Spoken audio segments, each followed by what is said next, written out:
বন্ধুরা, আজকের আমার কাছে একটা কোশ্চেন এসেছে। কোশ্চেনটা এটা যে গুড লাক আর ব্যাড লাক।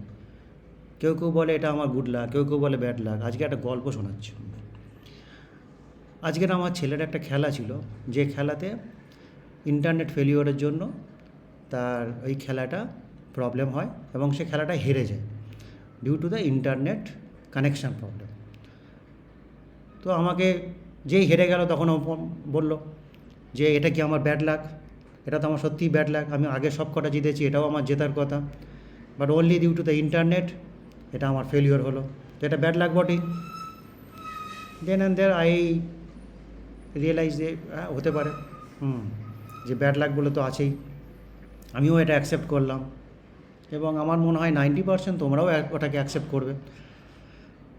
তার 2 দিন পরে, আফটার 2 days, যে অর্গানাইজার বলল যে এইরকম প্রবলেম অনেকের হয়েছে, সেই জন্য এই খেলাগুলো আবার রিশিডিউল করলাম এবং সেটা অফলাইনে খেলা। সেদিন আমি একটু ভাবলাম যে আমরা যারা 90% লোক, যারা আমরা বলে কাটাই যে এনি প্রবলেম হলে যে এটা আমার ব্যাড লাক, আর যখন ভালো হয় তখন আমরা বলি কি এটা গুড লাক। তাহলে গুড লাক কোনটা আর ব্যাড লাক কোনটা, এটা আমরা আইডেন্টিফাই করার আগেই বলে দিই এটা আমার ব্যাড লাক। তো এখন তারপরে আমি তার পরের দিনই ছেলেকে এই বলে বোঝালাম যে দেখো, লাক খালি লাকই হয়, there is no good no bad. Luck মানে it is one type of toss, anything can happen.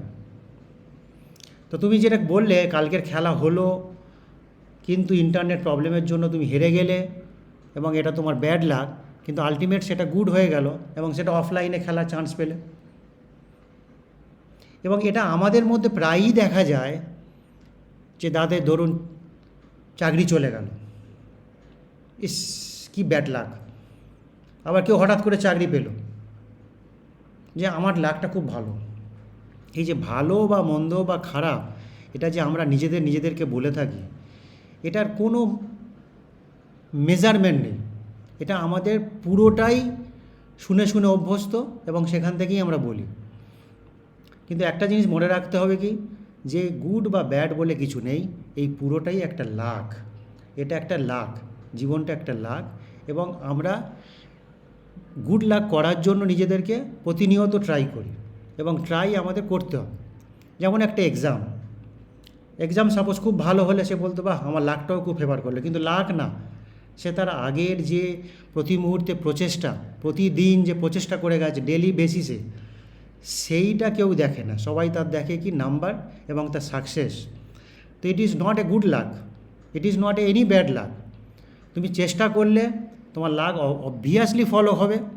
এবং এ তো অলরেডি কথা আছে যে যারা ব্রেভার্স তাদেরকে ফরচুন সবসময় লাক পেপার করে। তার মানেটা কি, যে তারা ট্রাই করেছে। আর তুমি ট্রাই না করে যদি বলে থাকো যে তোমার লাক খারাপ, তো অবভিয়াসলি তুমি ট্রাই করোনি, তো লাক খারাপ হবেই।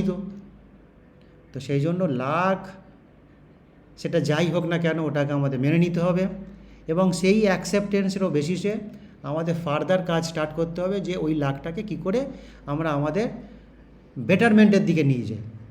এই জন্য শুধু পরীক্ষা খারাপ হলো মাথায় হাত দিয়ে বসে থাকলাম, এটা কখনোই করা উচিত না। বা অফিসে কোনো রকম প্রবলেম হলো, লাকটা কি বাজে, আমার লাকটাই ভালো না।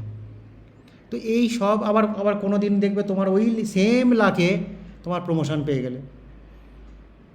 অতএব সবসময় আমাদের এগিয়ে যেতে হবে নতুন নতুন কাজে, আমাদের ট্রাই করতে হবে ভালো ভালো উৎসাহ নিয়ে, এবং একদিন সাকসেস আসবেই।